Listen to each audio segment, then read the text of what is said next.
So ayan mga kabay, rescue time tayo sa ating saranggula na si Bumblebee. Ayan, nasabit. So swerte pa rin mga kabay kasi nasabit lang sa wire, tsaka hindi malala yung pagkasabit.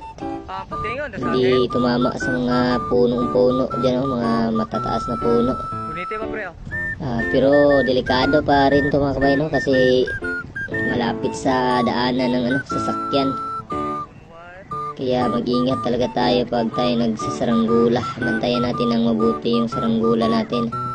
Baka kasi bumagsak na at mapunta sa daanan ng mga tao. So dito mga kabay, kasi nasabit lang ng ng hindi malala. So hinila ko na lang at ayan, lumipad balik at nakuha ko na yung saranggula natin. So thank you. So ito na yung saranggula natin mga kabay, walang damage.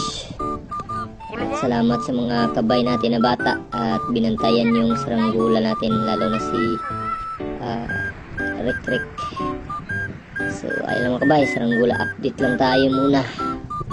So sa mga saranggulista dyan ha, ingat tayo sa ating pagsaranggula, lalo na sa i-estimate natin kung saan babagsak yung saranggula natin in case na bumagsak, yung mawala yung hangin.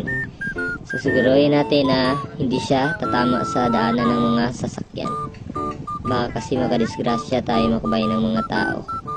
So yun lang mga kabay, maraming salamat at God bless. Thank you sa inyong panonood. Mga kabay, ang atong burador.